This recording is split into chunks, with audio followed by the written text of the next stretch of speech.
नमस्कार सर्वांना। आज आपण पाहतोय अंडा राईस रेसिपी। एकदम इझी आणि पटकन होणारी रेसिपी आहे, तर व्हिडिओ शेवटपर्यंत नक्की पहा आणि रेसिपी नक्की ट्राय करा। चला तर पाहूयात रेसिपी। इथे मी 4-5 अंडी घेतलीत आणि उकडून घेतलेत।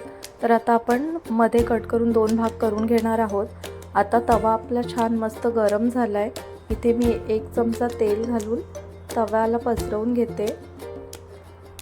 आता तेल गरम झालंय, तर 1 चमचा लाल मिरची पावडर आणि प्रत्येकी अर्धा चमचा धने जिरे पावडर, गरम मसाला आणि हळद घालून घेऊयात। तसेच चवीपुरतं थोडंसं मीठ घालून मिक्स करून घेऊयात। तव्याला लावून घेऊयात सगळीकडे। अंड्याचे जे काप केलेत ते आपण आता तव्यावर घालून घेऊयात आणि 1-2-3 मिनिटं फ्राय झालेत तर आपण पलटून घेऊयात।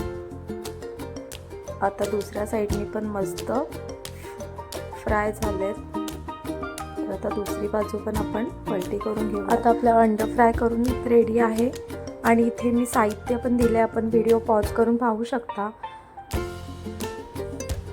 आता कढई घेतली आणि कढईत मस्त गरम झाले, तर मी 2 चमचे तेल घालून घेते। तेल चांगलं गरम झालंय, तर त्यामध्ये मी 2-3 लवंग, 1 वेलची, काळी मिरी आणि तेजपत्ता तसेच 1 इंच दालचिनी घालून परतून घेणार आहे। तर आता आपण कांदा घालून घेऊयात। कांदा पण 1-2-3 मिनिटं ब्राऊन होईल तोपर्यंत आपण परतून घेणार आहोत।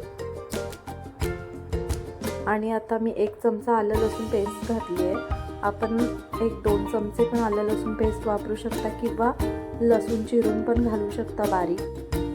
इथे आता 2 टोमॅटो बारीक चिरून घेतले, ते घालून घेणार आहोत आणि छान मिक्स करून घेऊयात। आणि इथे मी भात घेतलाय, पुलाव राईस घेतलाय। आपण रात्रीचा उरलेला भात पण वापरू शकता, कोणताही राईस वापरला तरी चालेल। आता आपला कांदा टोमॅटो मऊ झाले, तर आपण मसाले घालून घेऊयात। 1 चमचा लाल मिरची पावडर, तसेच प्रत्येकी 1-1 चमचा धने जिरे पावडर, गरम मसाला आणि हळद घालून छान मिक्स करून घेऊयात। आणि आता आपला राईस आपण घालून घेऊयात। इथे आपण मसाल्यांमध्ये दही पण घालू शकता।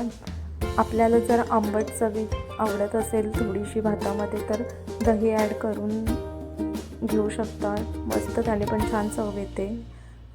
तर आता आपण छान मिक्स करून झाले भात आणि आपण चवीपुरतं मीठ घालून घेऊयात आणि छान मिक्स करून घेणार आहोत।